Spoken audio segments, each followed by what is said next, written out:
الحمدللہ 1990 سے ادارہ دعوت ارشاد الیگزینڈریا ورجینیا کے زیر اہتمام ہر اتوار بعد نماز ظہر درس قرآن کا یہ مبارک سلسلہ جاری ہے۔ آج مورخہ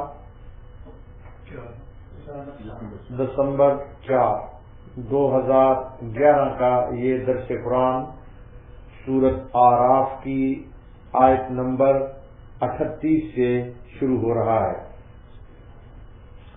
اعوذ باللہ من الشیطان الرجیم، بسم اللہ الرحمن الرحیم، قال ادخلوا فی قد خلت من قبلکم من الجن والانس فی النار كلما دخلت أمة لعنت أختها حتى إذا اداركوا فيها جميعا قالت أخراهم لأولاهم ربنا هؤلاء أضلونا فآتهم عذابا ضعفا من النار قال لكل ضعف ولكن لا تعلمون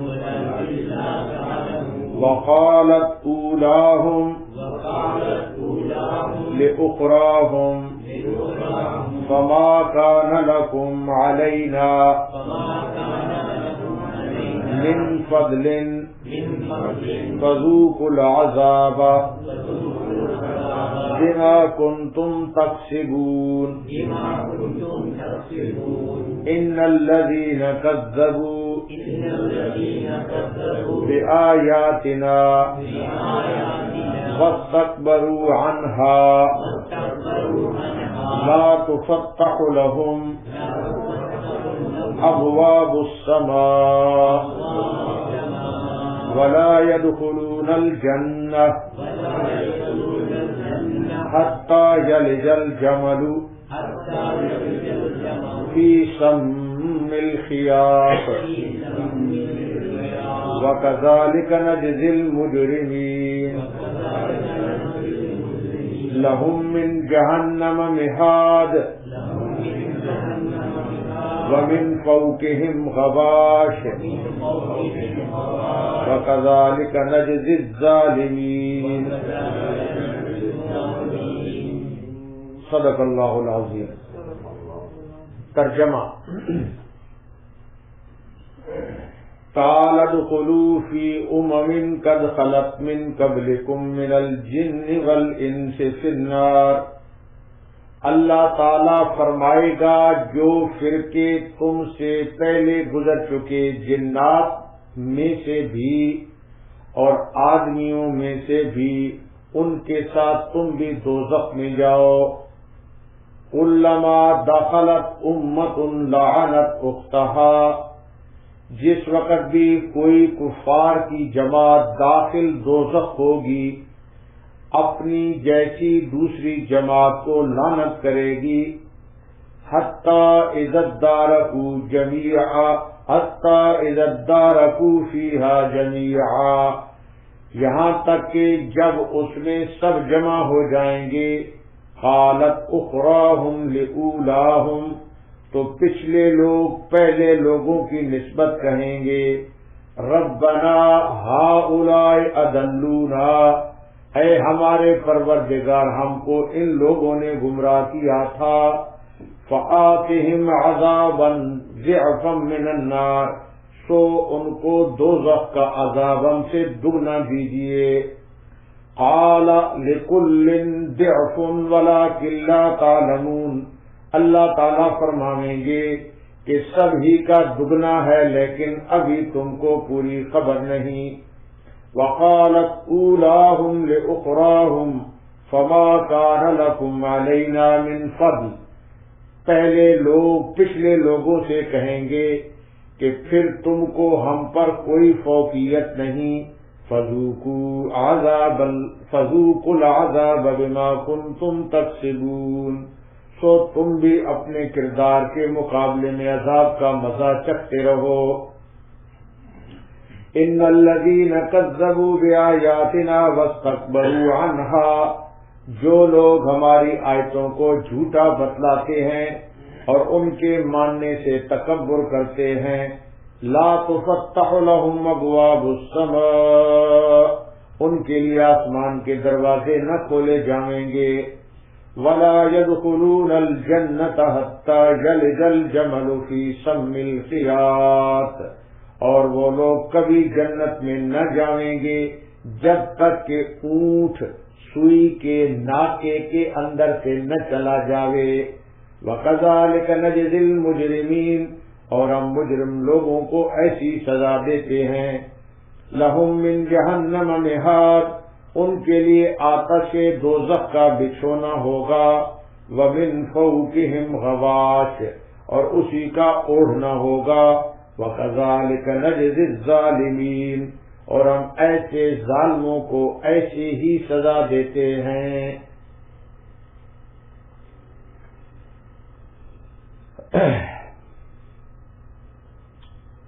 گزشتہ آیات کے ساتھ ان آیتوں کا جوڑ اور ربط۔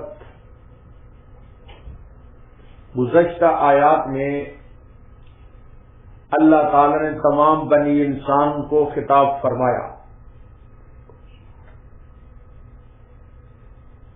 اور اللہ پاک نے گزشتہ آیت میں یہ فرمایا بنی نوع انسان کو خطاب کر کے کہ اگر تم اپنے جد امجد حضرت آدم علیہ السلام کے ٹھہرنے والی جنت میں داخل ہونا چاہتے ہو تو یہ طریقہ ہے، اس کے اوپر عمل کرو۔ پچھلی آیات میں وہ طریقہ گزر چکا ہے جنت میں جانے کا۔ اس کے برخلاف جن لوگوں نے تکذیب کی اور اللہ کے نبیوں کی مخالفت کی تو وہ لوگ ہمیشہ ہمیشہ جہنم میں رہیں گے۔ بوقت وفات فرشتے آئیں گے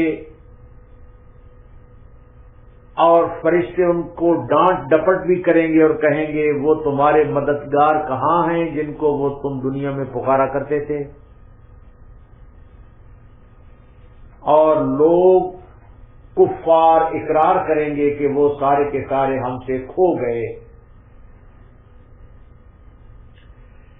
یہ پچھلی آیات کا خلاصہ تھا، اور یہ ان کے نافرمانوں کی دنیا میں حال کہ دنیا میں ان کے ساتھ کیا حالت ہوگی۔ اب اللہ تعالی آخرت میں ان کے ساتھ کیا سلوک ہونے والا ہے نافرمانوں کے ساتھ وہ بیان فرمائیں گے، آخرت میں کیا ہوگا۔ ارشاد ہوتا ہے، سب سے پہلے سنیں، فرمایا قال ادخلوا في قد خلت من قبلكم من الجن والانس في النار، اللہ تعالیٰ فرماوے گا کہ جو فرقے تم میں سے پہلے گزر چکے ہیں جنت میں سے بھی اور جنات میں سے بھی اور آدمیوں میں سے بھی، ان کے ساتھ تم بھی دوزخ میں جاؤ۔ اللہ تعالی نے جنات اور انسانوں کو مکلف بنایا ہے۔ کیا بنایا ہے؟ لفظ بولو، مکلف۔ جنات اور انسان دو ایسی مخلوق ہیں کہ جو مکلف ہیں، جو کیا ہے؟ جو مکلف ہیں۔ یہ دونوں مکلف کا معنی یہ ہے کہ احکام الہی کے پابند ہیں۔ جنات اور انسان احکام الہی کے کیا ہیں؟ پابند ہیں۔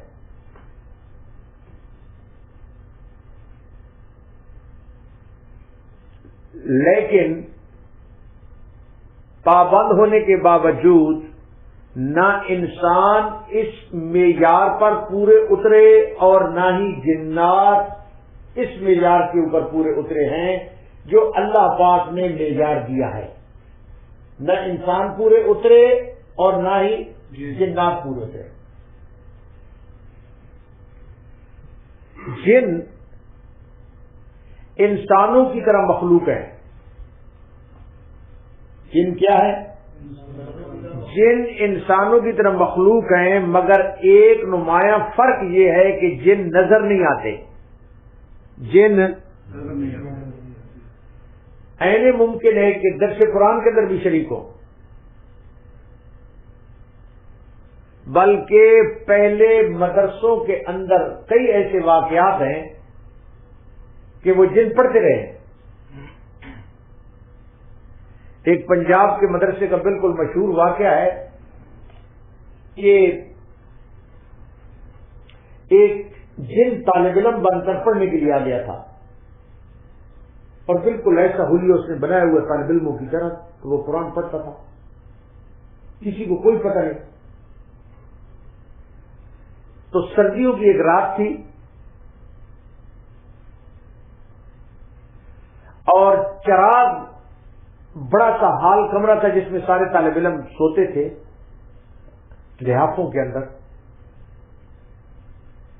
سردیوں کے زمانے میں. تو جس وقت سوتے تو ایک طالب علم کی باری ہوتی تھی وہ جو چراغ لالٹین جل رہی ہوتی اس کو بجھانے کی. جب سونا ہے تو بجھاؤ. تو ہر ایک کی طالب علم کی باری ہوتی تھی، آئی تو نے بجھانی، آئی تو نے بجھانی. تو طالب علم باری باری. تو ایک دن جب اسی کی باری آئی جو جن طالب علم بنا ہوا تھا تو سارے سونے لگے طالب علم. تو انہوں نے کہا بھائی آج تو نے اس لالٹین کو بجھانا ہے. پتہ ہے جب سن رہے اپنے اپنے علاقوں میں چلے گئے نا، تو وہ انہوں نے کہا کہ آج تم کو یاد ہے تم نے اس کو بجھانا ہے. اس نے کہا فکر مت کرو، سو جاؤ، میں بجھاؤں گا انشاءاللہ میں بجھاؤں گا. تو طالب علم جو ہے وہ سونے شروع ہو گئے. تو پھر جو ہے نا وہ طالب علم انہوں نے اس کو تھوڑی سی دیر کے بعد پھر کہا کہ بھائی چراغ کو جلاؤ، بجھاؤ، تمہاری باری ہے. اس نے کہا سو جاؤ، میں بجھا دوں گا. پھر طالب علم جو ہے نا وہ سونے شروع ہو گئے. پھر کوئی تو ایک دو آدھ باتیں کر رہے ہیں.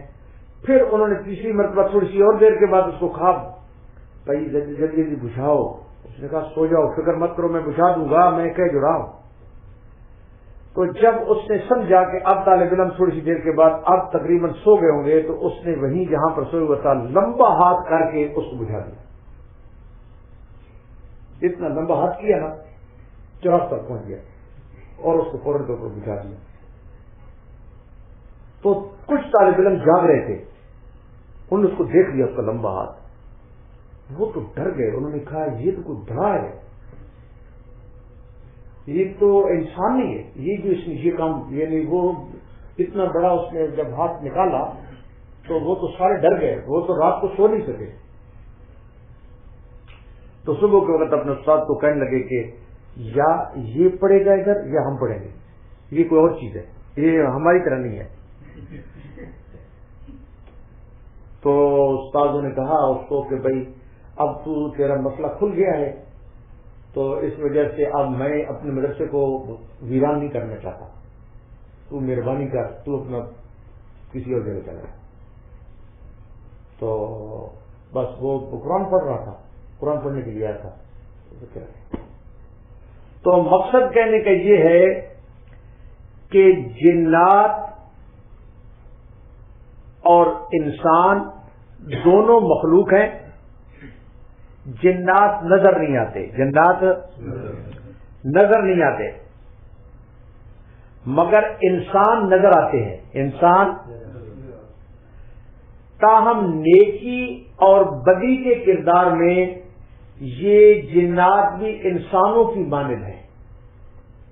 کس کی مانند ہے؟ انسانوں کی مانند ہے. صورت جن میں موجود ہے. جنوں کا اپنا قول، فرمایا وَأَنَا مِنَّ الْمُسْلِمُونَ وَمِنَّ الْقَاسِطُونَ وَإِنَّا مِنَّ الْمُسْلِمُونَ وَمِنَّ الْقَاسِطُونَ. یہ جنوں کا خود اقرار ہے کہ ہم میں فرما بردار بھی ہیں اور نافرمان بھی. جنہوں نے خود کہا ہم میں فرما بردار بھی ہوتے ہیں اور ہم میں نافرمان بھی. ہم میں جیسے انسانوں میں فرما بردار بھی ہوتے ہیں اور کیسے ہوتے ہیں نافرمان بھی. جس طرح انسان اچھے اور برے ہوتے ہیں. انسان کیا ہوتے ہیں؟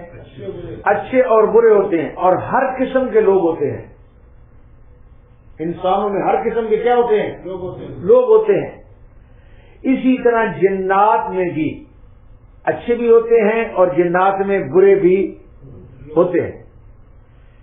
جنات چونکہ انسانوں کے تابع ہیں. جنات انسانوں کے کیا ہیں؟ انسانوں کے تابع ہیں. اس لیے جتنے فرقے انسانوں میں پائے جاتے ہیں اتنے ہی فرقے جنوں میں بھی پائے جاتے ہیں. جتنے فرقے انسانوں میں پائے جاتے ہیں اتنے فرقے جنوں میں بھی پائے جاتے ہیں.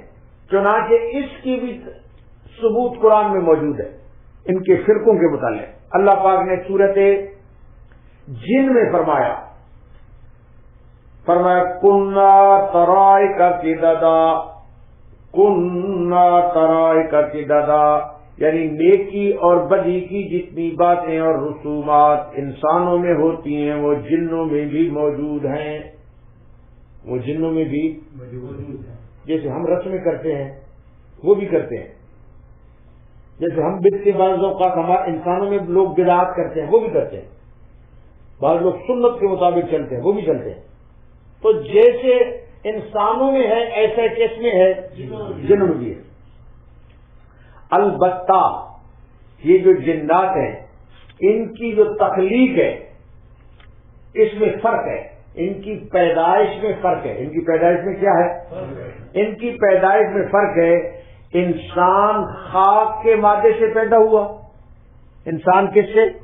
خاک کے مادے سے پیدا ہوا. جبکہ جنات کے اندر آگ کا عنصر زیادہ ہے. کس کا عنصر زیادہ ہے؟ آگ کا عنصر زیادہ ہے. جنات کو یہ حیثیت حاصل ہے کہ وہ انسان کو دیکھ سکتے ہیں. جنات کو یہ حیثیت حاصل ہے کہ وہ انسان کو دیکھ سکتے ہیں مگر انسان انہیں نہیں دیکھ سکتے. مگر انسان انہیں نہیں دیکھ سکتے. گزشتہ رکوع میں یہ بات کہ بھائی وہ ہم کو دیکھتے ہیں ہم ان کو نہیں دیکھ سکتے. گزشتہ رکوع میں یہ بات قرآن میں ہمارے ادھر گزری ہے. کیسے؟ اللہ پاک نے فرمایا إِنَّهُ يَرَاكُمْ هُوَ وَقَبِيلُهُ مِنْ حَيْثُ لَا تَرَوْنَهُمْ. وہ تم کو دیکھتے ہیں تم ان کو نہیں دیکھتے ہو. وہ تم کو دیکھتے ہیں تم ان کو نہیں دیکھتے ہو. جس طرح انسان اپنے اچھے اور برے اعمال کی پاداش میں جنت اور دوزخ میں جائیں گے. جس طرح انسان اپنے اعمال کی پاداش میں بعض لوگ جنت میں جائیں گے اور بعض کہاں جائیں گے؟ دوزخ میں جائیں گے. اسی طرح جنات کا بھی محاسبہ ہوگا. اس طریقے سے جنات کا بھی کیا ہوگا؟ محاسبہ ہوگا اور جنت اور دوزخ میں وہ بھی جائیں گے. تو فرمایا توجہ فرمایا قال ادخلوا في قد خلت من قبلكم من الجن والانس في النار. اللہ تعالی فرمائے گا جو فرقے تم میں سے پہلے گزر چکے جنات میں سے بھی اور آدمیوں میں سے بھی ان کے ساتھ تم بھی دوزخ میں جاؤ. تم بھی دوزخ میں جاؤ. جب یہ دوزخ کے اندر انٹر ہوں گے جب یہ دوزخ کے اندر جائیں گے اب اس کے بعد اسی کیفیت آ رہی ہے. فرمایا کلما دخلت امت لعنت اختہا. جس وقت بھی کوئی کفار کی جماعت داخل دوزخ ہوگی اپنی جیسی دوسری جماعت کو لعنت کرے گی. جب بھی ایک جماعت جو دوزخ کے اندر موجود ہے اس کے بعد ایک اور جماعت داخل ہوگی تو وہ ان پہلوں کو لعنت کریں گے. پہلوں کو کیا کریں گے؟ لعنت کریں گے. یہاں پر اخت فرمایا، یہ دیکھو نا، کلما دخلت امت لعنت اختہا. اخت اصل میں کہتے ہیں بہن کو. اخت کس کو بہن کہتے ہیں؟ اخ کہتے ہیں بھائی کو. اور اخت کس کو بولتے ہیں؟ بہن کو. مگر یہاں پر مراد ہے دوسرا ساتھی اور گروہ. مراد کیا ہے؟ دوسرا ساتھی اور گروہ. یعنی ایک گروہ جب وہ اندر ہوگا جہنم میں، جب دوسرا جائے گا تو وہ سو کہے گا لانتیو بیٹھے ہو اسی بھی آ گیا. ٹھیک ہے، وہ اس کو لعنت کرے گا. وہ اس کو کیا کرے گا؟ لعنت کرے گا. اس برے ٹھکانے پر جانے کا ہر فرقہ اور گروہ دوسرے کو ذمہ دار ٹھہرائے گا کہ بھائی ہم جو ڈوبے ہیں ہمارے ڈوبنے کا سبب بھی تم ہو. ہم بھی ہمارے ڈوبنے کا سبب بھی کیا ہو؟ تم ہو. تو ایک دوسرے کے اوپر لعنت کریں گے. ایک دوسرے کے اوپر کیا کریں گے؟ لعنت کریں گے. تو یہی فرمایا، توجہ فرماؤ، فرمایا کلما دخلت امت لعنت اختہا. جس وقت بھی کوئی کفار کی جماعت دوزخ میں ہوگی اپنے جیسی دوسری جماعت کو لعنت کرے گی. حتی اذا ادارکوا فیہا جمیعا قالت اخراہم لأولاہم ربنا ہؤلاء اضلونا فآتہم عذابا ضعفا من النار. اور یہاں تک کہ جب اس میں سب جمع ہو جائیں گے، سب کیا ہو جائیں گے؟ سب جب جمع ہو جائیں گے کس میں؟ دوزخ میں. کس میں؟ حتی اذا ادارکوا فیہا جمیعا. حتیٰ کہ یہاں تک کہ جب سب جمع ہو جائیں گے، قالت اخراہم لأولاہم، تو پچھلے پہلے لوگوں کی نسبت کہیں گے ربنا، اے ہمارے پروردگار، ہؤلاء اضلونا، ان لوگوں نے ہم کو گمراہ کیا تھا، فآتہم عذابا ضعفا من النار، ان لوگوں کو دگنا عذاب دو. ان لوگوں کو کیا دو؟ اب توجہ فرماؤ. سب ایک دوسرے کے لیے دوہرے عذاب کا مطالبہ کریں گے. سب ایک کفار دوزخ کے اندر ایک دوسرے کے لیے دوہرے عذاب کا کیا کریں گے؟ مطالبہ کریں گے. کہیں گے یا اللہ ان کو ڈبل دو. وہ کہیں گے ان کو ڈبل دو. ہر گروہ دوسرے گروہ کے متعلق اللہ پاک سے کہے گا یا اللہ اس کو ڈبل عذاب دو.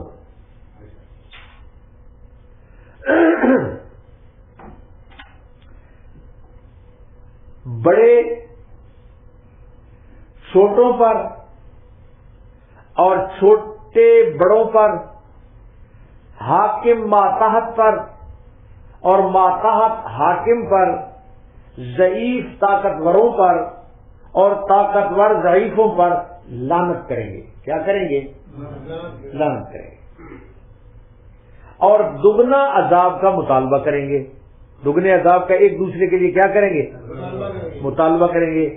اس کے جواب میں اللہ فرمائیں گے، جب وہ دوزخ میں یہ مطالبہ کریں گے نا تو اس کے جواب میں اللہ پاک فرمائیں گے. دیکھو فرمایا قال، یہ اللہ پاک کا فرمایا، قال لکل ضعف ولکن لا تعلمون. اللہ فرمائیں گے کہ سب کو دگنا ہے لیکن تم کو پوری خبر نہیں. اللہ پاک فرمائیں گے تم سب کو دگنا ہے. تم سب کو عذاب کیا ہے؟ تم سب کو دگنا ہے. لکل ضعف، ہر ایک کے لیے دگنا ہے. ولکن لا تعلمون، لیکن ابھی تم کو پوری خبر نہیں. ابھی تم کو پوری خبر نہیں. توجہ فرماؤ. شاہ عبد القادر محدث دہلوی رحمۃ اللہ علیہ فرماتے ہیں، حضرت شاہ صاحب فرماتے ہیں کہ دوہری یہ جو عذاب ہے اس کی توجیہ حضرت شاہ صاحب یہ فرماتے ہیں، دوہرے عذاب کی توجیہ یہ فرماتے ہیں کہ ایک تو یہ خود لوگ گمراہ ہوئے، کیوں ان کو دوہرا عذاب ملے گا؟ شاہ صاحب فرماتے ہیں کہ ایک تو یہ لوگ خود گمراہ ہوئے، خود کیا ہوئے؟ گمراہ ہوئے، اور دوسرے پچھلے آنے والوں کو بھی انہوں نے گمراہ کیا، پچھلے آنے والوں کو بھی کیا کیا؟ گمراہ کیا۔ اور دوسری وجہ ان کو دوہرا عذاب کی یہ ہے، فرمایا شاہ صاحب فرماتے ہیں کہ انہوں نے سابقہ امتوں سے عبرت حاصل نہیں کی، سابقہ امتوں سے انہوں نے عبرت حاصل نہیں کی، کیونکہ اللہ تعالیٰ نے اپنے کلام میں عبرت پکڑنے کا حکم دیا ہے، اللہ پاک نے اپنے کلام میں عبرت پکڑنے کا کیا دیا ہے؟ حکم دیا ہے۔ اللہ پاک فرماتے ہیں کہ فَاتَبِرُوا يَا أُولِي الْأَبْصَارِ، آنکھوں والو عبرت حاصل کرو۔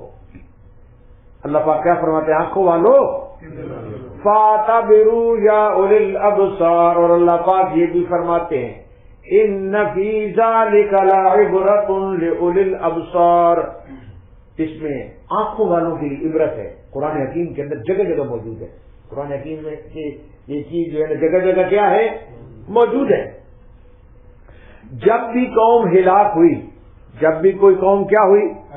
جب بھی کوئی قوم ہلاک ہوئی اور وہ بعد میں آنے والوں کے لیے باعث عبرت بنی ہے، بعد میں آنے والوں کے لیے کیا بنی ہے؟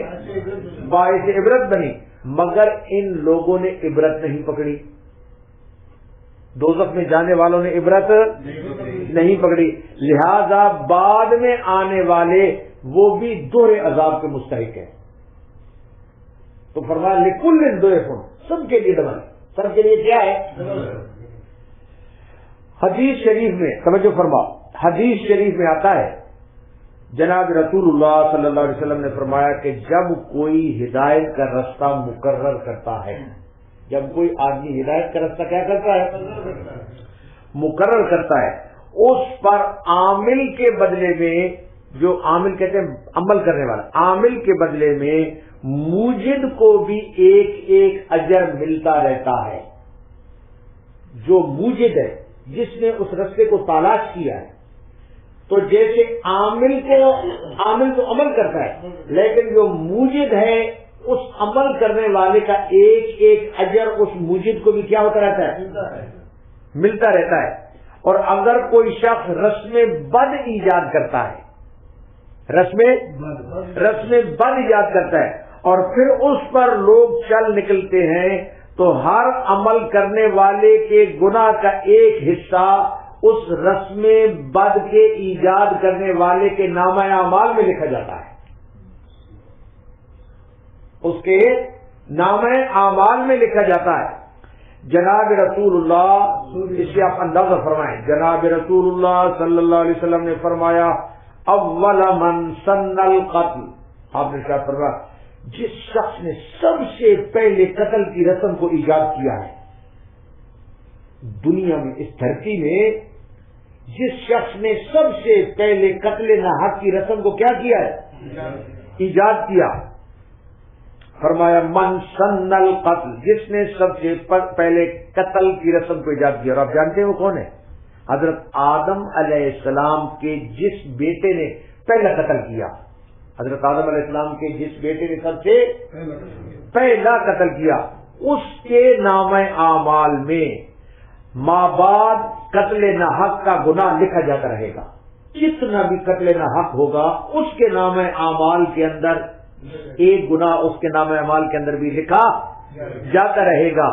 آپ ذرا اندازہ لگائیں کہ قیامت تک ہونے والے کتنے قتلوں کا بوجھ اس شخص کے سر کے اوپر ہوگا جس نے سب سے پہلے قتل کی رسم کو رواج کیا ہے۔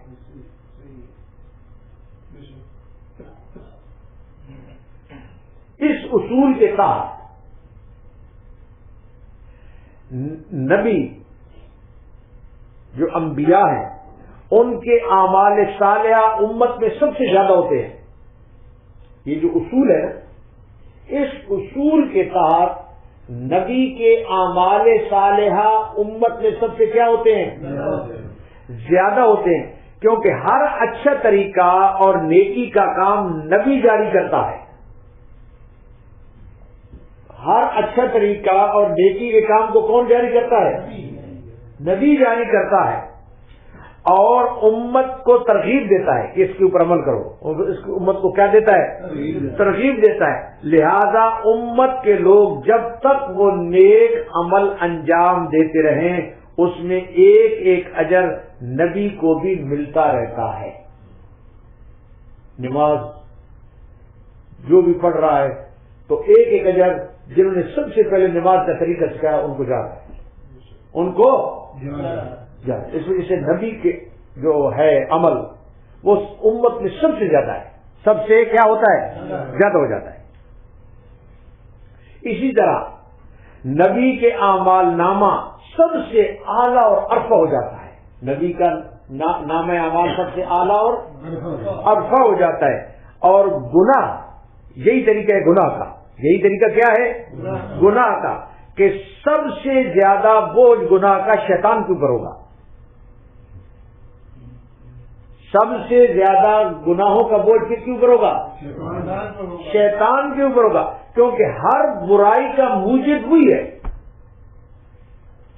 ہر جو برائی ہے اس کا موجب ایجاد کرنے والا کون ہے؟ شیطان ہے. دنیا میں جتنے گناہ سرزد ہوئے ہیں، دنیا میں جتنے گناہ سرزد ہوتے ہیں، سب کا ایک ایک وبال شیطان پر پڑتا رہتا ہے. سب کا ایک ایک وبال شیطان کے اوپر پڑتا رہتا ہے. اس طرح قیامت کو اس کی گردن پر گناہوں کا سب سے زیادہ بوجھ ہوگا. تو یہی فرمایا وقالت اخراہم لأولاہم، تو پچھلے لوگ پہلے لوگوں کی نسبت کہیں گے. جب اللہ تعالیٰ تمام منکروں کے لیے دور عذاب کا اعلان فرمائیں گے، دور عذاب کا کیا کریں گے؟ اعلان فرمائیں گے، تو ان میں سے پہلے لوگ پچھلے لوگوں کی نسبت کہیں گے کہ ہم پر تمہیں کیا فضیلت حاصل ہوئی. وہ پچھلے لوگ پہلے لوگوں کو کہیں گے کہ تم کو ہمارے اوپر کیا فضیلت ہوگی کہ بھائی ہمیں بھی دوہرا عذاب ہے، تم کو بھی دوہرا عذاب ہے. وہ جس وقت ایک دوسرے کا مطالبہ کریں گے اور دونوں کو دوہرا ملے گا تو پھر وہ کہیں گے بھائی تم کو کیا فضیلت ملی. تم کو ایک دوسرے کو کہیں گے تم کو کیا پھر تمہیں بھی دوہرا عذاب ہے، تو پھر تمہیں عذاب میں کوئی تکلیف تو نہیں ہوئی. وہ ایک دوستی ایک دوسرے کو کہیں گے بھائی تم نے تو کہا تھا اللہ پاک کو ان کو ڈبل دے دو. اللہ پاک نے فرمایا سب کو ڈبل ہے. تو وہ کہیں گے ان کو بھائی تم نے تو ہمارے لیے یہ کہا تھا کہ ہم کو کیا ملے؟ ڈبل ملے، لیکن ہم کو تو ڈبل نہیں ملا. ہم کو تو ڈبل ملا لیکن تم کو بھی ڈبل ہے، تم کو بھی کیا ہے؟ تو اس وجہ سے تمہیں تو کوئی تکلیف نہیں ہوئی، تمہیں کوئی تکلیف نہیں ہوئی. تم نے ہماری حالانکہ شکایت کی ہے، تم نے ہماری کیا کی ہے؟ شکایت کی ہے، مگر اس میں تمہارا کوئی فائدہ نہیں ہوا. تو یہاں پر لفظ اللہ پاک نے فضل کا جو استعمال ہوا اس سے مراد تخفیف. فضل سے مراد کیا ہے؟ تو دیکھو وقالت اولاہم لأخراہم، یہ آیت نمبر 39 ہو رہی ہے. وقالت اولاہم لأخراہم، پچھلے لوگ پہلے لوگ پچھلے لوگوں سے کہیں گے فما کان لکم علینا من فضل، پھر تم کو ہم پر کوئی فوقیت نہیں، پھر تم کو ہم پر کوئی فوقیت. فذوقوا العذاب بما کنتم تکسبون، تو تم بھی اپنے کردار کے مقابلے میں عذاب کا مزہ چکھتے رہو.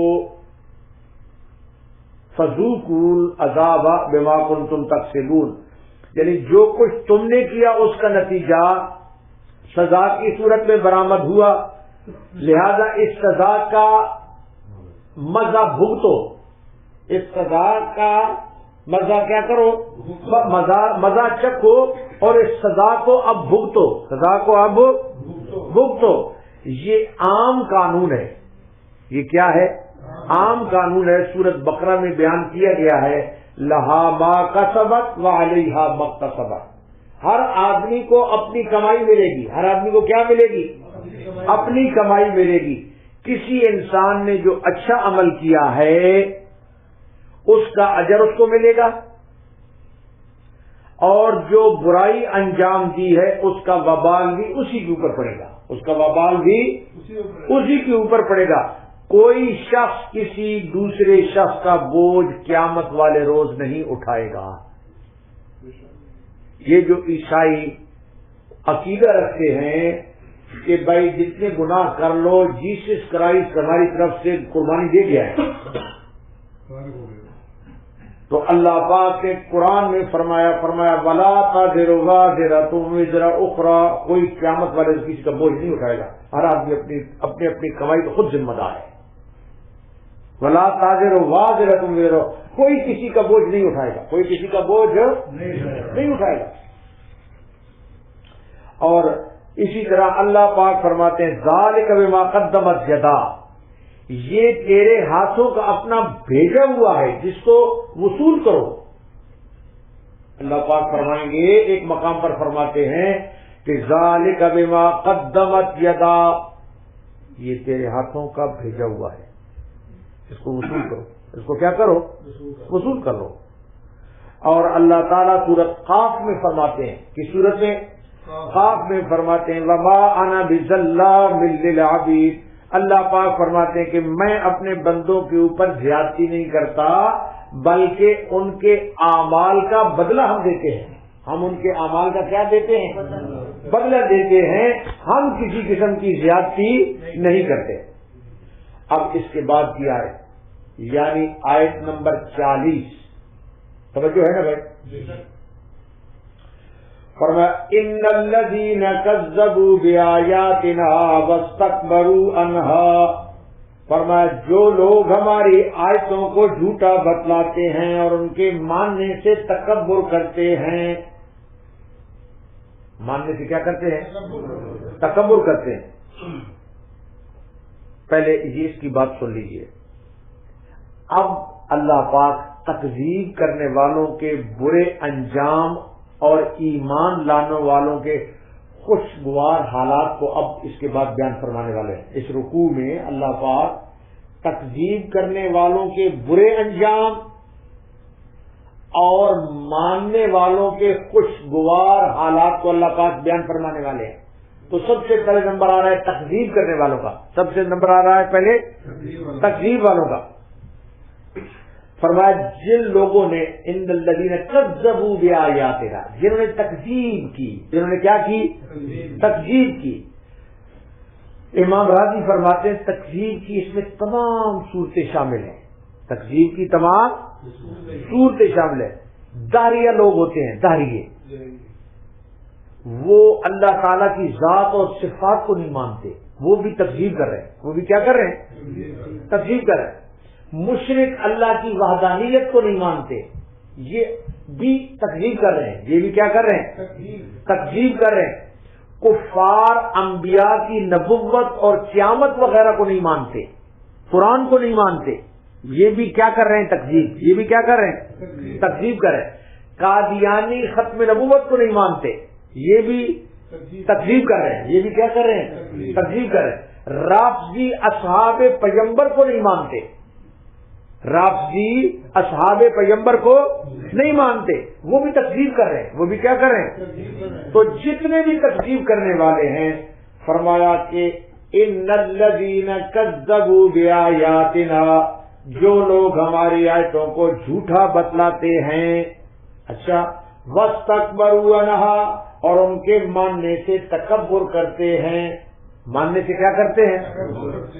تکبر، یعنی ہماری ہدایات اور آیات کے مقابلے میں تکبر کے ساتھ پیش آتے ہیں. تکبر کے ساتھ پیش آتے ہیں. تو فرمایا اللہ فرمایا لا تفتح لهم ابواب السماء، ان کے لیے آسمان کے دروازے نہ کھولے جائیں گے. ولا يدخلون الجنہ، اور وہ جنت میں نہ جائیں گے. حتی یلج الجمل فی سم الخیاط، جب تک کہ اونٹ سوئی کے ناکے کے اندر سے نہ چلا جاوے. توجہ فرماؤ، اب پچھلی آ رہی ہے، توجہ ہے نا بھائی. فرمایا لا تفتح لهم، پہلی بات لا تفتح لهم ابواب السماء، ان لوگوں کے لیے آسمان کے دروازے نہیں کھلیں گے، آسمان کے دروازے نہیں کھلیں گے.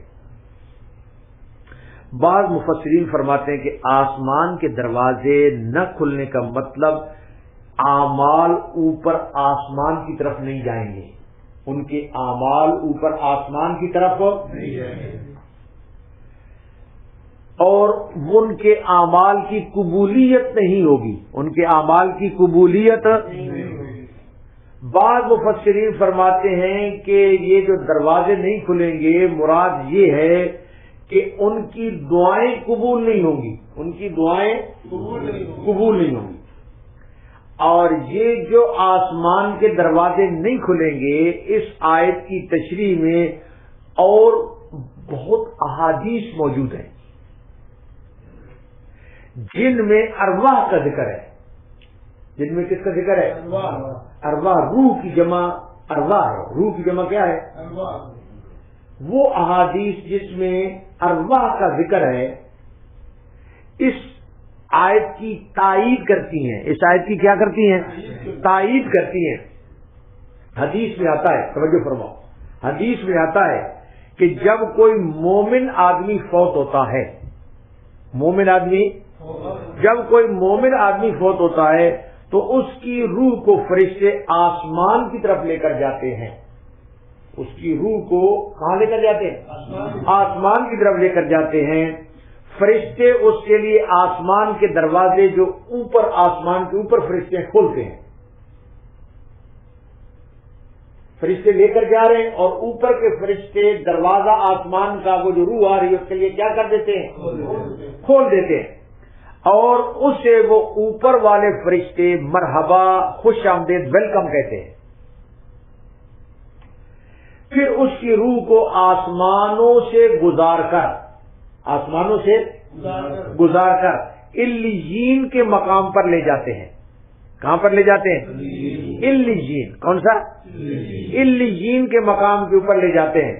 اور پھر علیین کے مقام سے اس کا روح کا رابطہ عالم برزخ میں قبر کے ساتھ رہتا ہے. علیین سے اس کی روح کا رابطہ قبر کے ساتھ رہتا ہے. کس کے ساتھ رہتا ہے؟ یہ جو ہے نا یہ رابطہ، مثلا آپ بھی یہاں پر جو ہے اس قسم کی مثال کہ مثلا ٹی وی ہے، وہ ٹی وی اسٹیشن کے اوپر بات، لیکن وہ یہاں پر جو سیٹ پڑا ہوا ہے اس کا رابطہ اس کے ساتھ ہے تو وہ اس کے پروگرام کو کیچ کر رہا ہے. اس کے پروگرام کو کیا کر رہا ہے؟ یا ریڈیو ہے اور ریڈیو اسٹیشن کے اوپر اسٹوڈیو میں بات ہو رہی ہے اور ادھر جو ہے نا وہ آپ نے ریڈیو آن کیا تو اس کا رابطہ اس کے ساتھ ہے تو سارے پروگرام کو کیا کر رہا ہے؟ کیچ کر رہا ہے. تو علیین میں چلی جاتی ہے اور علیین میں جانے کے بعد اس کا قبر کے ساتھ رابطہ قائم رہتا ہے. قبر کے ساتھ کیا ہو جاتا ہے؟ رابطہ قائم ہوتا ہے. اور اس سے پھر سوال و جواب ہوتا ہے. اس سے اس کے بعد کیا ہوتا ہے؟ کیونکہ قبر میں پھر سوال و جواب بھی تو ہوتا ہے نا. تو وہ علیین میں پہنچ گئی، قبر کے ساتھ اس کا رابطہ قائم ہو گیا اور پھر اس سے سوال و جواب ہوا. کیا ہوا؟ سوال و جواب ہوا. اور اس کے برخلاف، یہ تو مومن کی روح تھی، یہ کس کی روح تھی؟ اس کے برخلاف جب کافر کی روح، مشرک کی روح، منافق کی روح، ان کو جب فرشتے آسمان کی طرف لے کر جاتے ہیں، کس کی طرف لے کر جاتے ہیں؟ آسمان کی طرف لے جا کر جاتے ہیں تو فرشتے اس کے لیے آسمان کا دروازہ جو اوپر آسمانوں میں ہے وہ نہیں کھولتے. اس کے لیے فرشتے آسمانوں والے اس کی روح کے لیے دروازہ نہیں کھولتے اور حکم ہوتا ہے کہ اس کو سجیین میں لے جاؤ. اس کو کس میں لے جاؤ؟ اس کو سجیین میں لے جاؤ. چنانچہ اسے نہایت تذلیل کے ساتھ ذلیل کر کے واپس کر دیا جاتا ہے. واپس کر دیا جاتا ہے. اور آسمان کے دروازے، یہ جو فرمایا کہ آسمان کے دروازے کھلنے کا مطلب یہ ہے کہ ان کی بخشش کے دروازے بند ہیں. دروازے نہ کھلنے کا مراد یہ ہے کہ ان کے بخشش کے دروازے کیا ہیں؟ ان کے بخشش کے دروازے پر. اور اسی قسم کا ارشاد جیسے یہاں ہو رہا کہ ان کے لیے دروازے آسمان کے نہیں کھلتے، اسی قسم کا فرمان ارشاد ربانی سورت مائدہ میں بھی ہے. کس سورت میں ہے؟ سورت مائدہ میں اللہ پاک فرماتے ہیں حضرت مسیح علیہ السلام نے بنی اسرائیل سے فرمایا کہ اے بنی اسرائیل میرے اور اپنے رب کی عبادت کرو. حضرت مسیح علیہ السلام نے فرمایا بنی اسرائیل کو کہ میرے اور اپنے رب کی کیا کرو؟ فرمایا میرے اور اپنے رب کی عبادت کرو.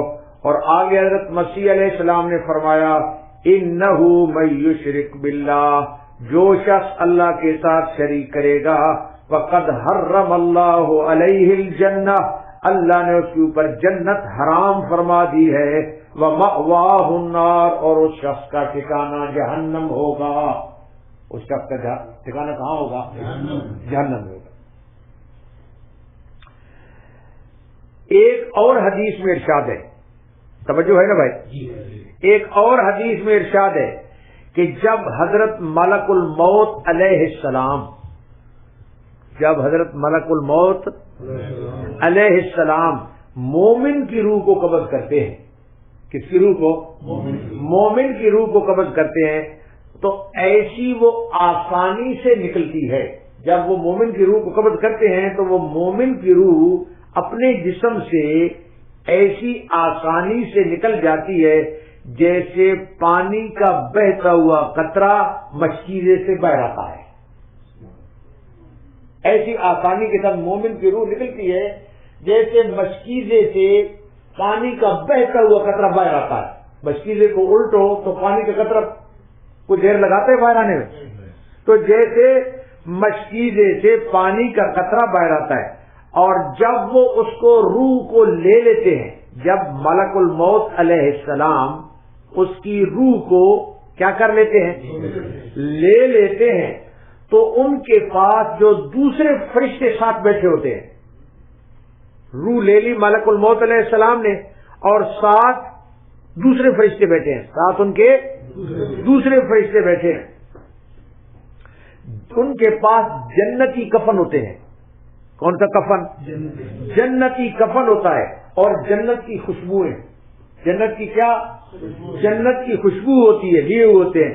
پل بھر میں، حدیث میں آتا ہے پل، اسی وقت پل بھر میں ان کے ہاتھ سے ان کی روح کو نہیں چھوڑتے، بلکہ وہ ملک الموت سے ان کی روح کو لے لیتے ہیں. ان کی روح کو کیا کرتے ہیں؟ ان کی روح کو نہیں چھوڑتے، اور پھر اس روح کو جنتی کفن کے اندر لپیٹتے ہیں.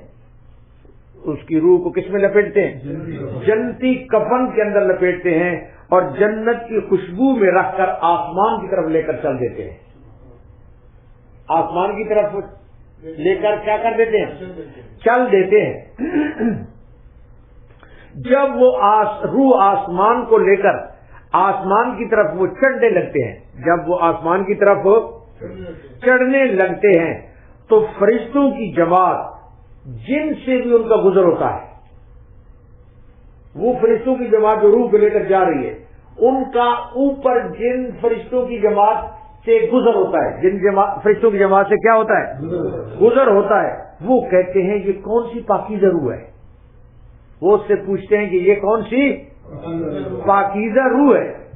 اور وہ جو فرشتے لے کر آ رہے ہوتے ہیں وہ اس کے اچھے سے اچھا نام لے کر، جو سب سے بہتر اچھا نام دنیا میں وہ اپنا پسند کرتا تھا، مجھے اس نام سے پکارا جائے، وہ لے کر جواب دیتے ہیں یہ اس شخص کی روح آتی ہے. اچھے سے اچھا اس کے نام کو لے کر اس کا جواب دیتے ہیں، جس سے وہ دنیا میں پکارا جاتا تھا کہ یہ فلاں کا بیٹا ہے، یہ فلاں ہے، اور فلاں کا کیا ہے؟ یہ فلاں کا بیٹا ہے. اور اس طرح وہ پہلے آسمان تک وہ روح پہنچتی ہے. اس طریقے سے وہ پہلے آسمان تک روح پہنچتی ہے. اور آسمان کا چونکہ دروازہ کھول دیا جاتا ہے تو وہ اس روح کو پھر لے کر اور اوپر کی طرف چلے جاتے ہیں. جب وہ روح نیک آدمی کی پہلے آسمان تک گئی تو پھر دروازہ کھل گیا، پھر اس کو اوپر کیا کیا، اوپر لے کر چلے جاتے ہیں، حتیٰ کہ 7 آسمان تک وہ روح پہنچتی ہے۔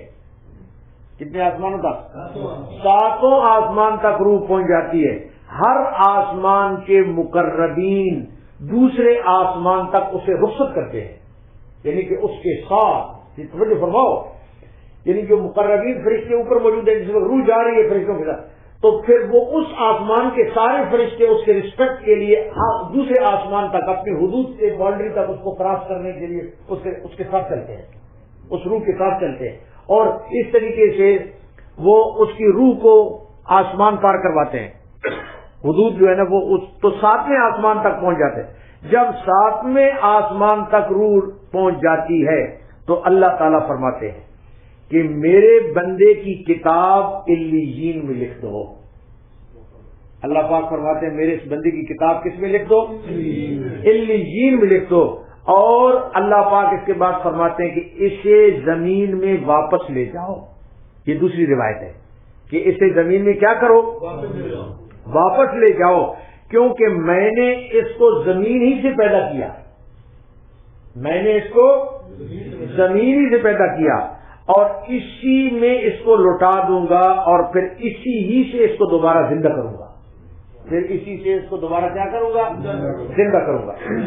چنانچہ اس کی روح کو اس کے جسم میں واپس کر دیا جاتا ہے۔ اوپر سیر کرانے کے بعد اس کی روح کو اس کے جسم میں کیا کر دیا جاتا ہے؟ واپس کر دیا جاتا ہے، اور پھر قبر میں سوال و جواب ہوتا ہے۔ پھر قبر میں کیا ہوتا ہے؟ او مربو کا مندینو، پھر قبر کے اندر کیا ہوتا ہے؟ پھر قبر میں سوال و جواب ہوتا ہے، اور صحیح جواب کے بعد قبر میں اس کا اکرام شروع ہوتا ہے، جو اس کا اعزاز شروع ہوتا ہے، وہ حدیثوں کے اندر موجود ہے، کیسے کیسے اس کے ساتھ اکرام ہوتے ہیں۔ اور یہ تو تھا مومن کی روح، کس کی تھی؟ اب ہے کافر کی، کس کی؟ اب کافر۔ کافر کی جب موت کا وقت آتا ہے، کافر کی موت کا کیا آتا ہے؟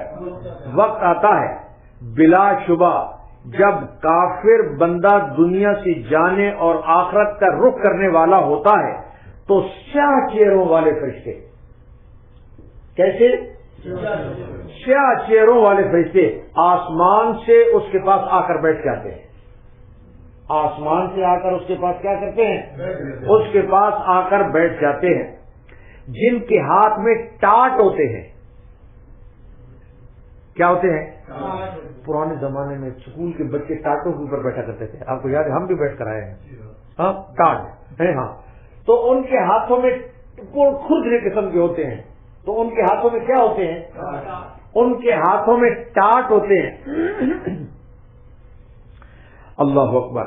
اور اس کے پاس اتنی دور تک بیٹھتے ہیں، یعنی کہ وہ بیٹھتے ہیں اور اتنی دور تک بیٹھ جاتے ہیں جہاں تک اس کافر کی نظر پہنچتی ہے، جہاں تک اس کافر کی کیا نظر پہنچتی ہے۔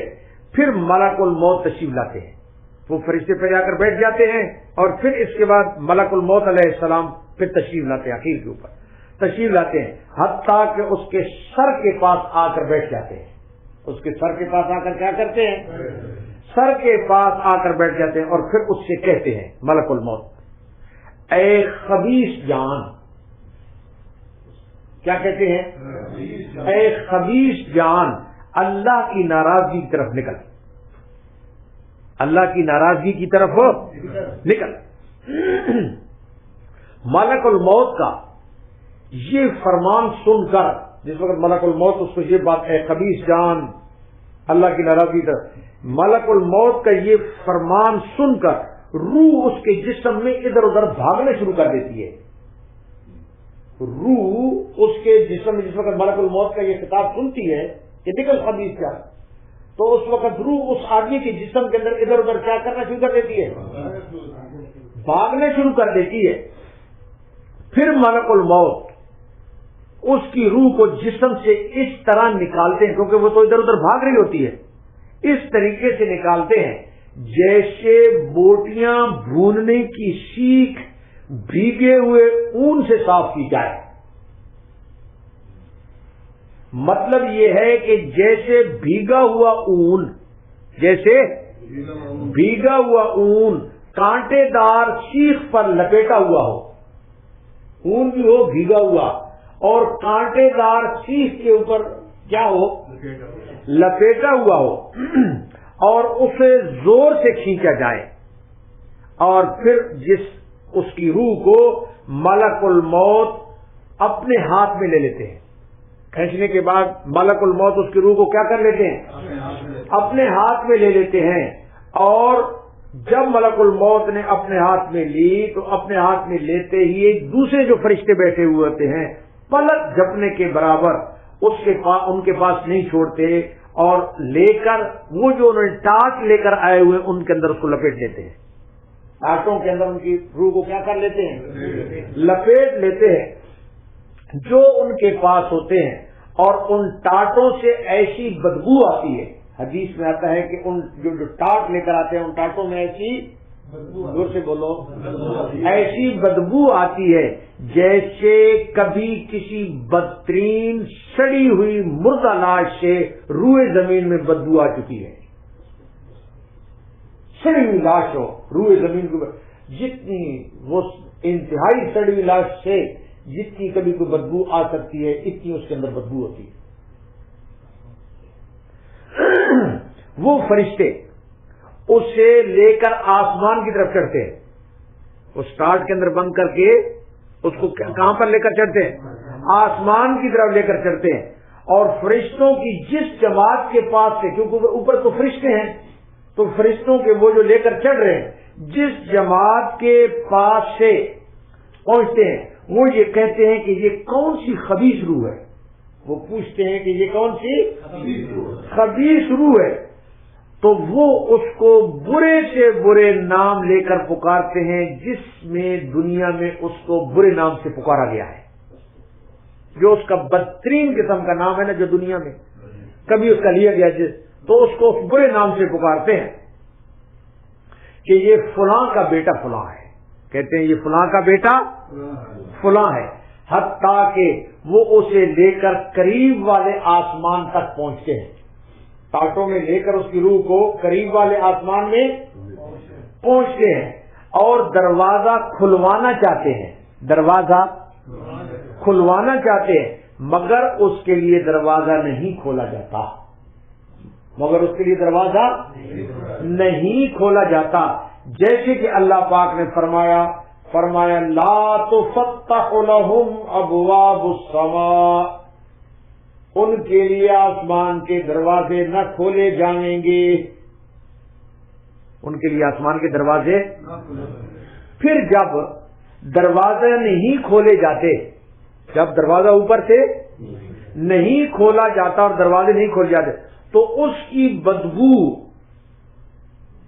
بدبودار روح کو، وہ جو اس کی بدبودار روح ہے وہ جو اوپر لے کر گئے ہوئے اور آسمان کا دروازہ کھلا نہیں، تو اس کی بدبودار روح کو وہیں آسمان سے سجیین کی طرف پھینک دیا جاتا ہے. اس کی بدبودار روح کو ادھر سے سجیین میں پھینک دیا جاتا ہے. سجیین میں کیا کر دیا جاتا ہے، پھینک دیا جاتا ہے، اور وہ بدن میں پھر دوبارہ آتی ہے. وہ جو قبر میں اب پھر وہ جو روح ہے وہ بدن کے اندر دوبارہ آتی ہے. فرشتے اس کو بٹھا کر اس سے پھر وہی سوال کرتے ہیں، فرشتے بٹھا کر اس سے پھر وہی سوال کرتے ہیں جو مومن بندے سے کیے جاتے ہیں. جیسے مومن بندے سے کیے جاتے ہیں اب اس سے بھی وہی سوال جو ہے نا قبر کے اندر، اس سے بھی فرشتے وہی سوال کرتے ہیں. یہ سب کے جواب یہ دیتا ہے، کہتا ہے ہاں لا ادری، مجھے کوئی آئی ڈونٹ نو، ہاں لا ادری، مجھے کوئی پتہ نہیں ہے، آئی ڈونٹ نو، ہاں لا ادری، یہ جواب دیتا ہے. اس لیے پھر جس وقت یہ ہوتا ہے تو اس کے لیے جہنم کا فرش اور جہنم کا لباس اس کو دے دیا جاتا ہے. جہنم کا فرش بھی، بچھونا بھی اور لباس بھی. جیسے جو پرزنر ہوتے ہیں تو اس کو عام آرڈینری لباس کو اتار کر دوسرے لباس دیتے ہیں. اسی طریقے سے آدمی ہاسپٹل میں جائے تو عام آرڈینری لباس تو تھیلے کے اندر رکھتے ہیں، پھر تو وہ لباس جو وہاں پر ہے وہ پہنے. تو پھر اس کو وہ جو وہاں کا لباس ہے وہ وہاں کا اس کو لباس دیتے ہیں، اور وہ جہنم کا ہے۔ وہ کس کا ہے؟ جہنم کا لباس دیتے ہیں۔ اور جہنم کا لباس دینے کے بعد جہنم کا دروازے کھول دیے جاتے ہیں، اس کے لیے جہنم کا دروازہ اگرچہ قبر میں ہے لیکن جہنم کا دروازہ اس کے لیے کیا کر دیا؟ کھول دیا جاتا ہے، جس سے اس کو جہنم کی گرمی اور آنچ پہنچتی رہتی ہے اور اس کی قبر اس پر تنگ کر دی جاتی ہے۔ قبر اس کے اوپر کیا کر دی جاتی ہے؟ تنگ کر دی جاتی ہے۔ تو یہی ارشاد فرمایا، توجہ فرماؤ، فرمایا لا تفتح لهم ابواب السماء، ان کے لیے آسمان کے دروازے نہ کھولے جائیں گے، آسمان کے دروازے، ولا يدخلون الجنہ، اور وہ لوگ جنت میں نہ جائیں گے، حتی یلج الجمل فی سم الخیاط، جب تک کہ اونٹ سوئی کے ناکے کے اندر سے نہ چلا جاوے۔ اب توجہ فرماؤ، یہ اونٹ اور ناکے کی بات سنو۔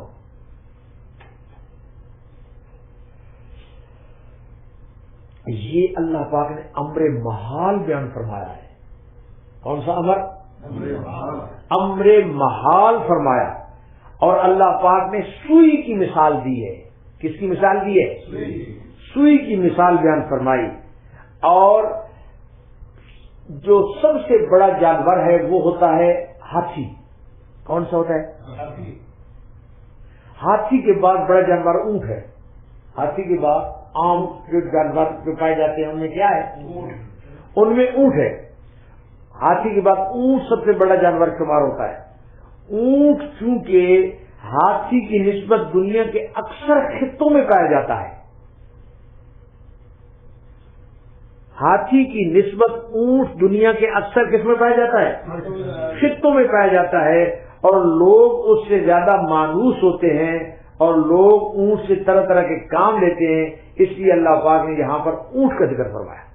یہاں پر اللہ پاک نے کس کا ذکر فرمایا؟ اونٹ کا ذکر فرمایا۔ اور اس کے مقابلے میں سوئی کے ناکے کا تذکرہ کیا۔ سوئی کے وہ سوئی کا ناکا جس کے اندر وہ دھاگا ڈالتے ہیں، اس کے مقابلے میں سوئی کے ناکے کا ذکر کیا، اور سوئی کے ناکا کا تذکرہ چھوٹی سی چھوٹی چیز مراد ہے۔ مراد اس سے کیا ہے؟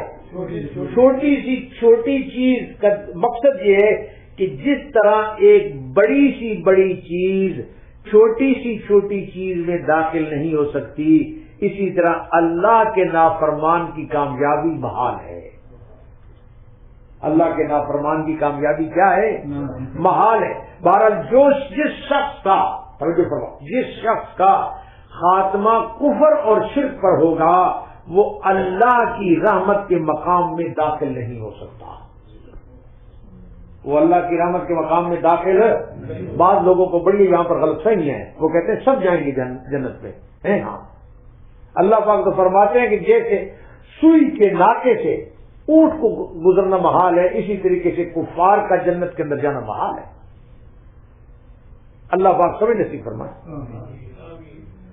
تو فرمایا کہ ولا يدخلون الجنہ، وہ لوگ کبھی جنت میں نہ جائیں گے، حتی یلج الجمل فی سم الخیاط۔ قرآن کو دیکھیں نا، قرآن کے الفاظ کو، حتی یلج الجمل فی سم الخیاط، یہاں تک کہ جمل کہتے ہیں اونٹ کو، سم کہتے ہیں سوراخ کو، اور خیاط کہتے ہیں سوئی کو۔ حتی یلج الجمل فی سم الخیاط، جب تک کہ اونٹ سوئی کے ناکے کے اندر سے نہ چلا جاوے۔ کیا اونٹ کو سوئی کے ناکے سے گزار سکتے ہو؟ بوٹی بوٹی کر دو، ذرہ ذرہ کر دو، کب تک کیسے گزارو گے؟ محال ہے، یہ امر محال اللہ پاک نے۔ اور اب توجہ فرماؤ، یہاں پر اللہ پاک نے جو ہے نا دو آیتوں کے اینڈ کے اوپر ادھر اللہ پاک فرمائیں گے وَكَذَلِكَ نَجْزِي الْمُجْرِمِينَ، اور ہم مجرم لوگوں کو ایسی سزا دیتے ہیں، مجرموں کو ایسی۔ اور پھر اس کے بعد جو آیت آ رہی ہے وہاں پر آتا ہے وَكَذَلِكَ نَجْزِي الظَّالِمِينَ، وہاں نجزی المجرمین ہے، یہاں پر نجزی کیا ہے؟ ظالم کیا ہے؟ یہ جو حافظ لوگ ہوتے ہیں نا، یہ جو متشابہ ہوتے ہیں نا ان کے لیے بہت ہیوی ہوتے ہیں، کیونکہ وہ جب پڑھ رہے ہوتے ہیں تو وہ مجرمین اور ظالمین وہ پہلا کون سا ہے دوسرا کون سا ہے تو وہ کنفیوز ہو جاتے ہیں. تو اس قسم کی جو ہے نا وہ ان کے لیے یہ شبہات جو ہے نا اس میں تو یہ اللہ پاک نے اس کے اندر رکا ہے رکات ہے. مفسرین نے بیان فرمایا یہ اللہ پاک نے یہ لفظ کیوں استعمال کیا یہ کیوں استعمال کیا ابھی آ رہا ہے آپ کی خدمت میں. تو پہلے کیا فرمایا وَكَذَلِكَ نَجْزِي الْمُجْرِمِينَ اور ہم مجرم لوگوں کو ایسی سزا دیتے ہیں. مجرم لوگوں کو یعنی اللہ مجرموں کو انجام بیان فرماتے ہیں کہ اس لیے رحمت کے دروازے نہیں کھلیں گے کہ یہ ان کا عبرتناک انجام ہو. یہ ان کا عبرتناک کیا ہو یہ ان کا عبرتناک انجام ہوگا. یہ ان کا عبرتناک کیا ہوگا انجام ہوگا. اور پھر فرمایا یہ آیت نمبر 41 فرمایا لَهُم مِّن جَهَنَّمَ مِهَادٌ وَمِن فَوْقِهِمْ غَوَاشٍ ان کے لیے آتش دوزخ کا بچھونا ہوگا اور ان کے اوپر اس کا اوڑھنا ہوگا.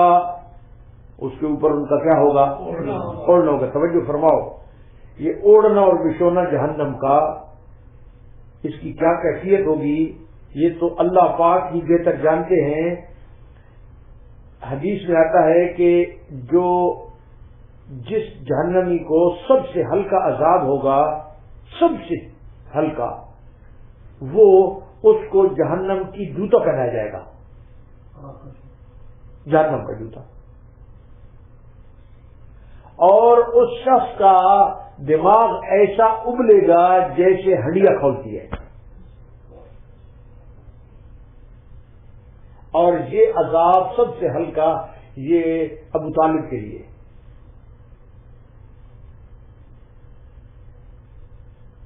یہ سب سے ہلکا عذاب جہنم کا. جب ہلکے عذاب کی یہ کیفیت ہے تو جس وقت اوڑھنا اور بچھونا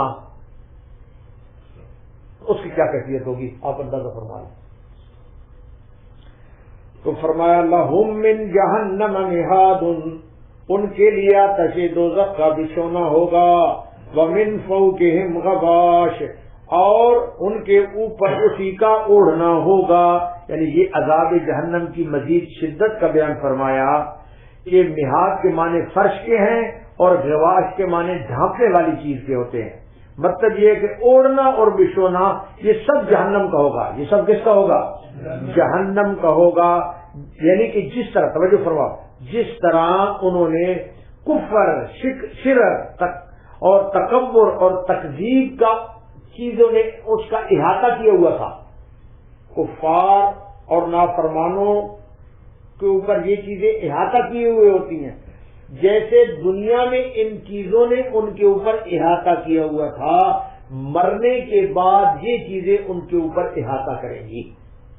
ان کے اوپر کیا کریں گی احاطہ کریں گی. اور فرمایا وَكَذَلِكَ نَجْزِي الظَّالِمِينَ اور کفر اور شرک سب سے بڑا جو ہے نا کیونکہ ظلم ہے کفر اور شرک سب سے بڑا کیا ہے تو فرمایا وَنَجْزِي الظَّالِمِينَ ہم اسی طریقے سے ظالموں کو سخت سزا دیتے ہیں. ظالموں کو سخت سزا. پہلی آیت میں جنت کی محرومی کا ذکر تھا. توجہ فرماؤ یہ جو مجرمین اور ظالمین فرمایا ہے یہ کیوں توجہ فرماؤ. پہلی جو آیت ہے کہ وہ جنت میں داخل نہیں ہو سکیں گے وہ پہلی آیت میں جنت سے محرومی کا ذکر تھا. جنت سے کس کا ذکر تھا محرومی کا ذکر تھا. تو اس کے ختم کے اوپر تو فرمایا کذالک نجزی المجرمین. اس کے ختم کے اوپر کیا فرمایا کذالک نجزی المجرمین. اور دوسری آیت میں عذاب جہنم کا ذکر ہے کہ اوڑھنا بچھونا کس کا ہوگا جہنم کا. دوسری آیت میں عذاب جہنم کا اس کے ختم کے اوپر کذالک نجزی الظالمین نے کیا فرمایا کیونکہ یہ اس سے زیادہ اشد ہے. اس سے زیادہ یہ تکلیف جو زیادہ کیا ہے شدت والی ہے. زیادہ کیا ہے شدت والی ہے. تو فرمایا وَكَذَلِكَ نَجْزِي الظَّالِمِينَ ہم اسی طریقے سے ظالموں کو سزا دیتے ہیں. اللہ پاک اپنی رحمت فرمائیں کرم فرمائیں اور اللہ پاک ہم کو جہنم کے عذاب سے پناہ نصیب فرمائیں. پوری امت کو پناہ نصیب فرمائیں.